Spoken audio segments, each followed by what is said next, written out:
What is an interactive streaming series, and how will our audience interact with it? An interactive streaming series, simply put, is the next evolution of interactive television. What we're bringing to the fundamentals that were created for, say, Telltale Games or Netflix's Bandersnatch are a few things. One, community. All of the users, all of the viewers will interact with our series simultaneously. They will be influencing a continuously unfolding story canon that they all experience together. Everyone sees the same thing. Everyone participates in the same decisions. And when those decisions are made, that's canon for everyone. You can't go play on a different server and see something else happen. You can't roll back and try again.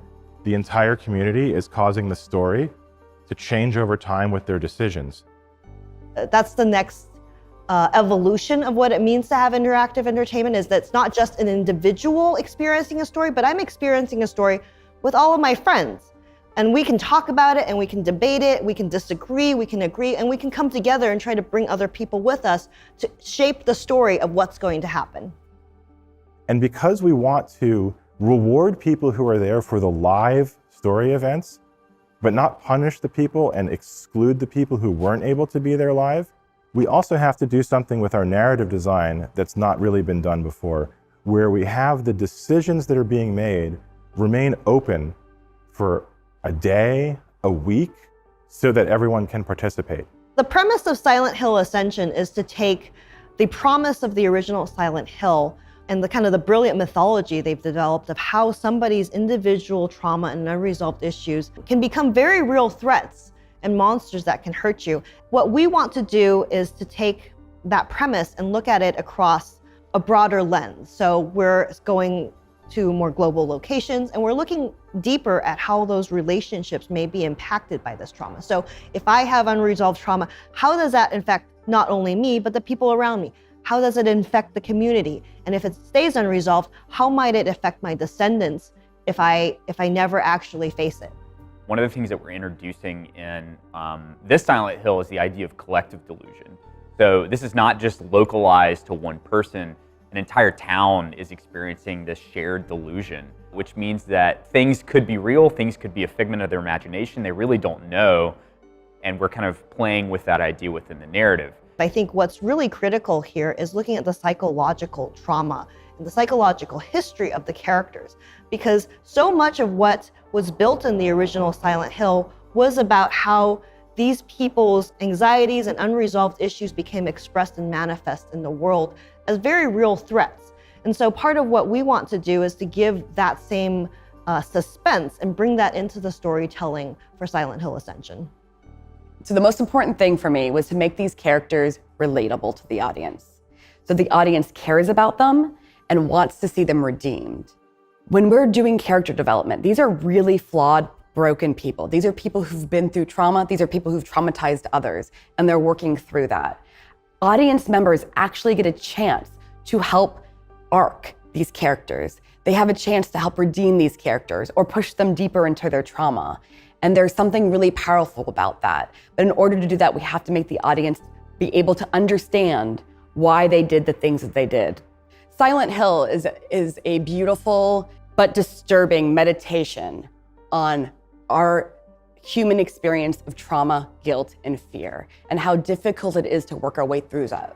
How we can easily get lost in it, lost in the fog of our own trauma, not being able to move past it, to be haunted by what has happened to us and what we've done. In terms of the visual design for this project, Bad Robot has an absolutely incredible art direction team. And I think they really understand the heartbeat of the franchise and what fans expect in the design for creatures. The creature designs are heavily inspired by the core traumas, and we have chosen to emphasize the trauma between all of our characters as a collective whole: violence, domination, and obsession. The creatures in Silent Hill are often projections from the minds of the major characters. The nature and the appearance of these creatures are also linked to their surroundings, which at times can create an incredibly horrifying visual contrast. The whole idea of Silent Hill Ascension was perfect for me.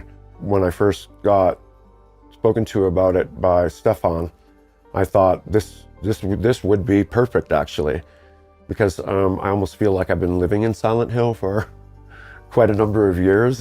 I've lived a very surreal world. The work of Akira Yamaoka in the original score was definitely a great inspiration.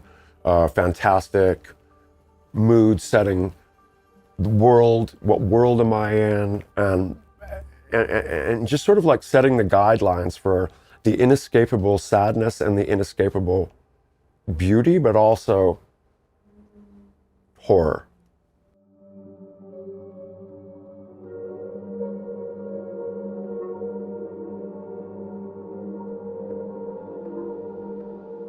One of the things that I think fans are going to really appreciate about this project is we're really trying to be good stewards with this franchise. We really want to honor the things that fans fell in love with in the first place.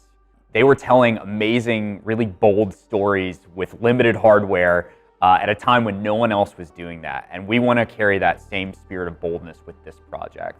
At its heart, Silent Hill Ascension is a mystery. I think that's one of the things that we really wanted to preserve in terms of the Silent Hill franchise, is that when you meet a character, you don't know why they're there necessarily.